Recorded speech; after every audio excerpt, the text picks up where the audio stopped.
Welcome back to the Seattle Sports Show where we love Seattle pro sports. I'm your host, Mikey, and we got another Seahawks 7 round mock draft for you today.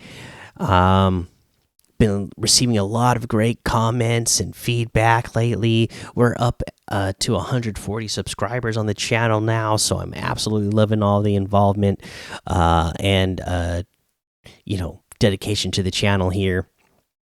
Now, one of the suggestions I'm not quite going to go with yet. I will get to that, but at this point, I'm just going to play out the scenarios that are presented to me in these simulations. If something wild happens, I'm going to go with it. If there's a player that we don't think would actually be there in real life, I am going to go with it because you never know what's going to happen in real life. We don't know what kind of wild trades are going to be are going to happen. We don't know what owners are going to get involved and decide that they want a certain player. Look at the Panthers last year.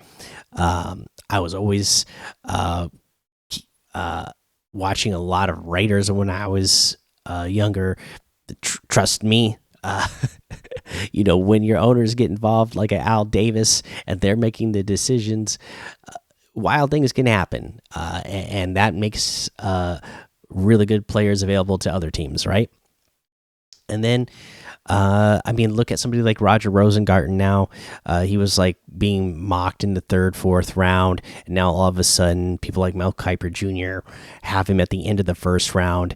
And he's somebody again who's basing his mocks off of sources he has, knowledge he has about what scouts and teams are saying about certain players.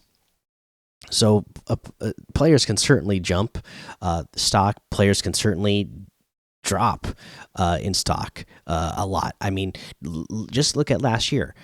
I don't know how in the world Anthony Richardson got himself into a top 5 pick, but he did. I thought he was like, a 5th round pick maybe, but he got himself into the top 5 overall. While Will Levis, at most points throughout his that season, that college season, people were thinking Will Levis he's going to end up a top 5 pick. Some people were thinking he should be the first quarterback taken overall. He falls all the way to the 2nd round in last year's draft. You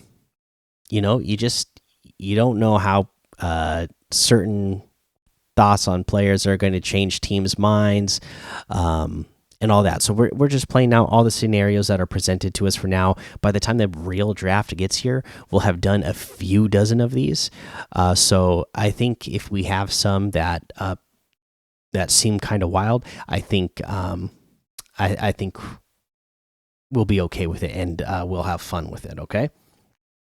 And there's still some scenarios that haven't played out that I've seen mocked by people that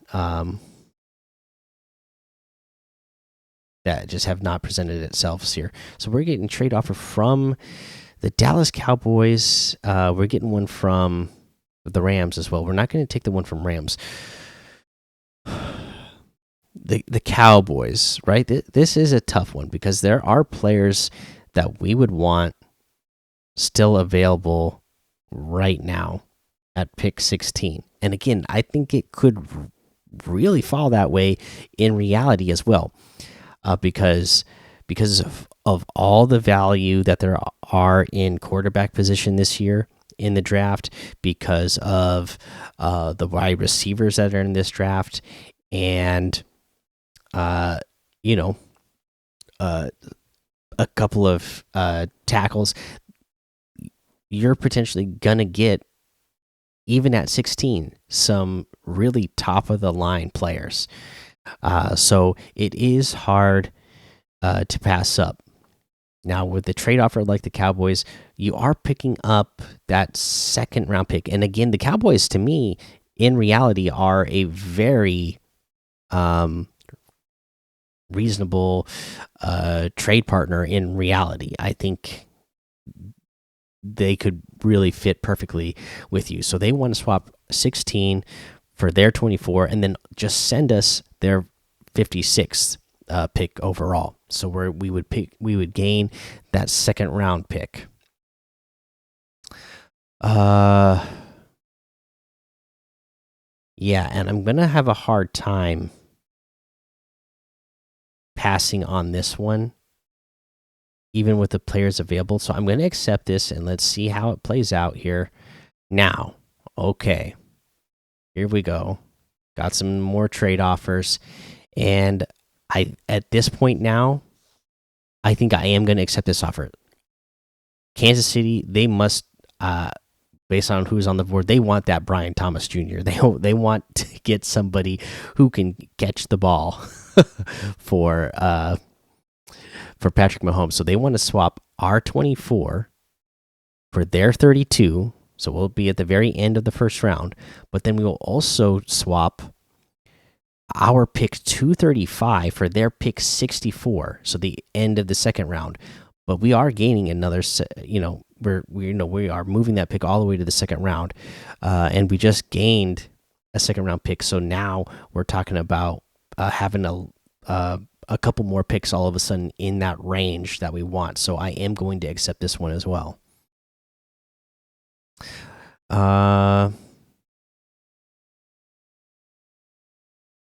Okay.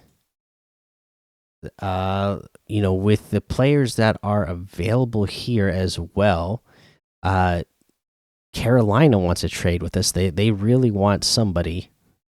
They want to swap our 32 for their 33. So we'll have the first pick in the second round, and then swap our pick 179 for their 101. So again, another big jump in the draft there. So that one works out for us. And oh my goodness, this is. I know some of you are just going to be pulling your hair out because we're about to do another trade, and some of you do not like it when I do multiple trades throughout. But guess what? I'm going to do it again. I'm playing out these wild scenarios. Let's do it. Let's have fun. The Ravens want to swap our 33 pick now for their pick 35, and then we are swapping our 118 for their pick 90. So again, jumping up in value there. Yeah, I'm having fun with this. I don't know about you all, but I'm having fun playing this one out. Okay, here we are. I think we might finally have our pick. I think we are sticking at pick 35 here.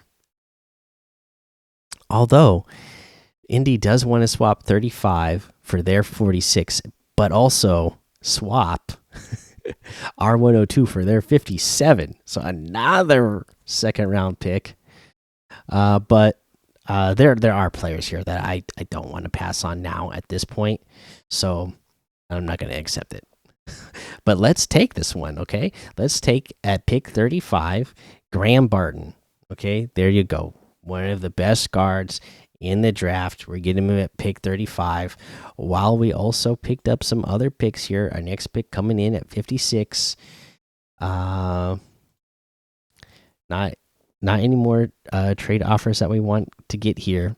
Okay, and then because we picked up all these extra picks and swapped picks all the way back up into these second round range, fourth round, or third round range. I mean, we can afford to take some other players without worrying about need so much. So there we go. We took care of the guard.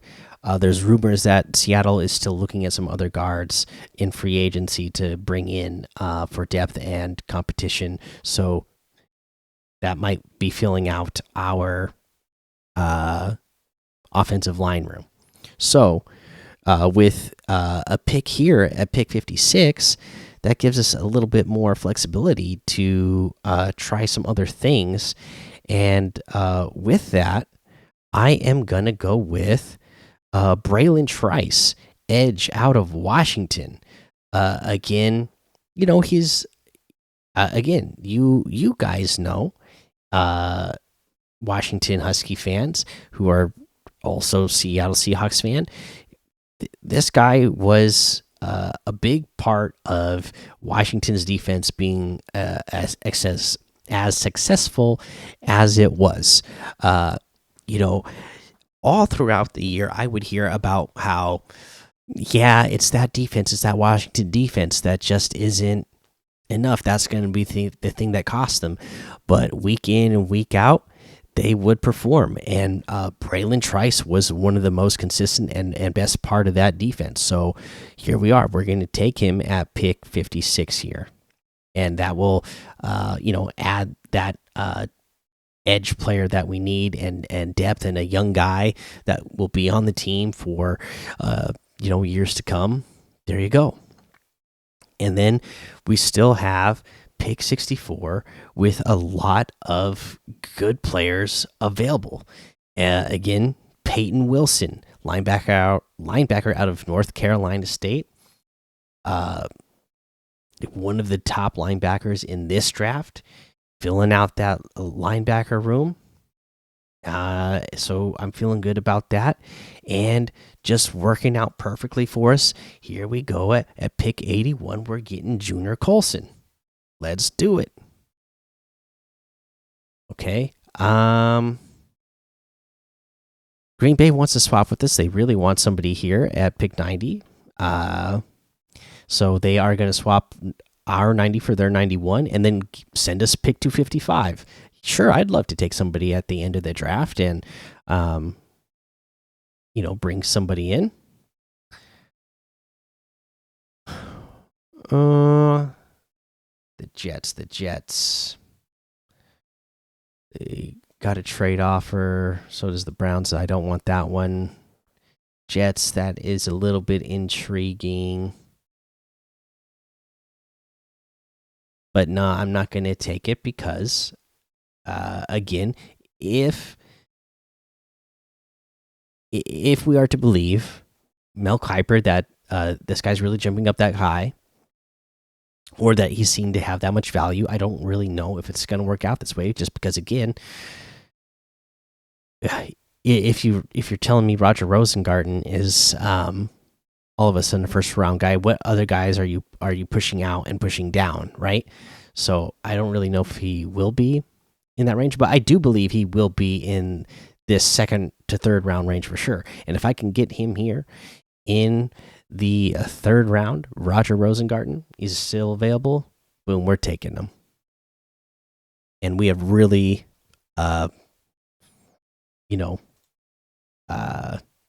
improved our offensive line on this draft based on the players we've taken so far. Now, the Lions have a trade offer for us, 101 for 116. Then they would also send us 164 and 205.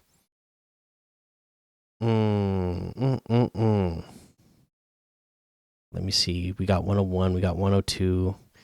No. I will not.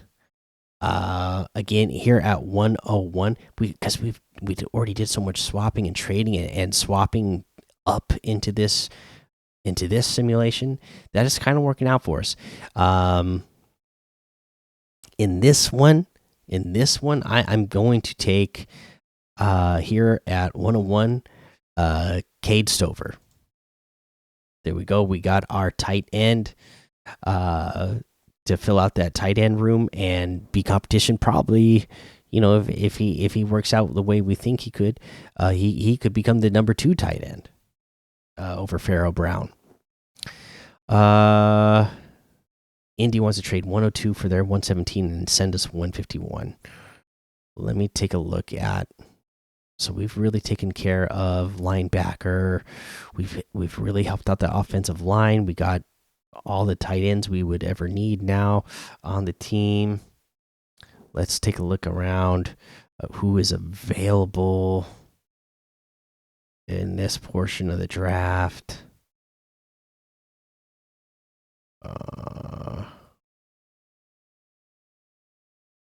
Again, I'm at 102 right now, so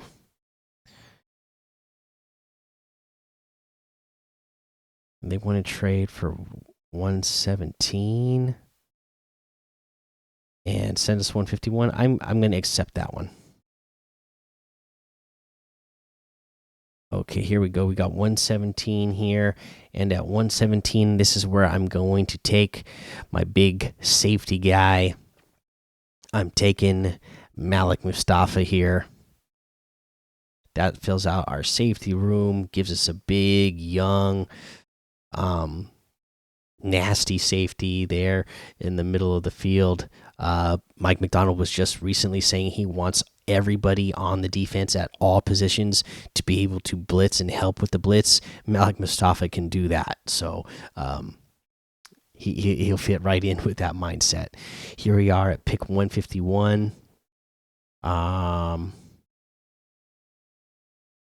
Because we've got offensive line, tight end, linebackers. We got an edge player.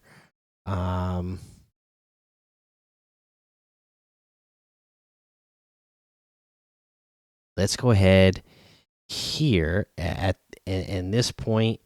Again, in this simulation, Zach Zinter is still available, so I'm taking him here. And then that's gonna that fills out our offensive line room for sure. Here we are at 192, and then see at this point, based on other picks we've already made. Oof.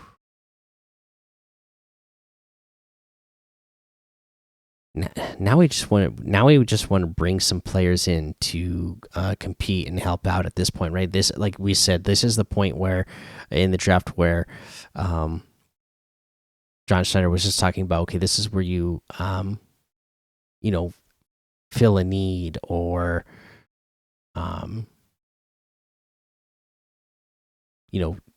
take those players that compete at this at a position of need. So,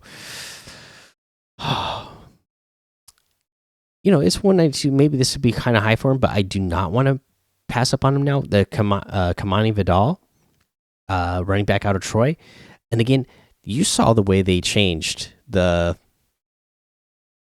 new kicking rules, right? They went to the like XFL style kickoff now, which I love. I'm a fan of XFL. I've been watching it when it made its return. I will be watching the XFL USFL merger, UFL now, and that kickoff style. I really enjoy it. I think a different type of player is going to be good. We actually lost DJ Dallas, right? But now he's the kind of player that I actually would want to see returning kicks with the way the new kicking rule is. But now, Kamani Vidal could be that type of guy as well, and depth for your running back room. I think him and Kenny McIntosh should be competing to be those kick returners, right? And then let's see what we're going to end up with pick 255 here. What's going to be available for us? Okay, pick 255. Well,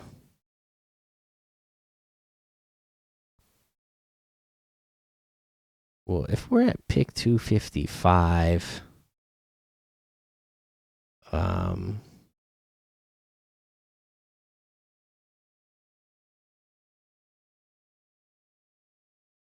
I think this is a spot where I'm going to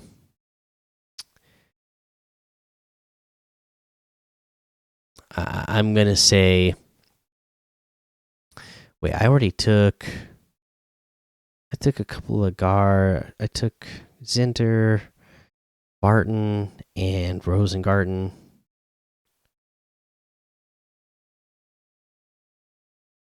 You could take somebody here. You know what? I'm going to take Jamry Chroma, right? I didn't take any. I took Braylon Trice. That was the only guy along the defensive line I took. So let's take Jamry Chroma, defensive tackle, James Madison. Another guy there competing for you at the defensive tackle spot. Big guy. So perhaps he could, you know, I wouldn't expect him to be any more than a practice squad guy at this point. But you need those kind of guys. They're always important, right? So there you go. And here's the results of this mock draft for you. Traded back quite a few times. Ended up at the top of the second round still, getting Graham Barton. Then with one of those picks that we swapped up, we get, or I don't remember if this was one we swapped or we just got sent to us in one of the trades. Anyways, at pick 56, we ended with Braylon Trice. So there you go. There is your edge player that can get after it. We get Peyton Wilson, one of the best linebackers in this draft, along with Junior Colson as well. That's just going to fit right into the Mike McDonald system because he's been doing it. He's been coached by him. He knows what's going on there. Roger Rosengarten, really solidifying, having a lineman that could play all 5 positions across the offensive line. Thankfully, we've heard that Abraham Lucas is going to be ready to go by week 1. That's what John Schneider's saying. So, if that's true, that's great. If not, Roger Rosengarten can step in and take that position, or you can put him, compete for one of those other guard positions. Picked up Cade Stover. There you go. There's one of your better tight ends in this draft. Malik Mustafa, there's that safety that can really help out in the run game, in the blitz, just like Mike McDonald's want. Zach Zinner, great guard, broken leg, but and that's what's been holding him back throughout this draft process. But has proved to be a solid player throughout his college career. Kamani Vidal, I know a lot of you out there like him. I like him, especially at this point in the draft, especially if you were able to get that much value earlier in the draft through other trades and swaps that you made. And then Jamri Chroma, just another big defensive tackle that you can bring in to compete. So there you go. There's this mock. Give me your grades, A, B, C, D, F. I want to know what you think of this one. It was pretty wild at the top with all the trading we did, but I'm having fun with it. I hope you guys are having fun too. So just let me know. Let me know what you think. If you think it's wild and you're just like, oh well, that's not going to happen, that's fine. I'm not taking every single one of these super seriously. I'm not going to do 40 of these, and they're not all going to be, where I'm really trying to dig deep and into the into the minds of all the different teams. Interesting. So some of these we're just going to play out what the simulation gives to us and have fun with it. So let me know what you thought of this one. Leave it in those comments. Hit that subscribe button, the notification bell. If you're listening on a podcast version, I sure would appreciate it if you would hit that follow button, hit the subscribe button. If you leave a 5-star rating and a written review as well, that all really helps the show grow as well. And yeah, thanks for listening to the Seattle Sports Show, where we watch legends awaken. So take cover, because with a sea of sound, you will see us rise to reign supreme and win forever.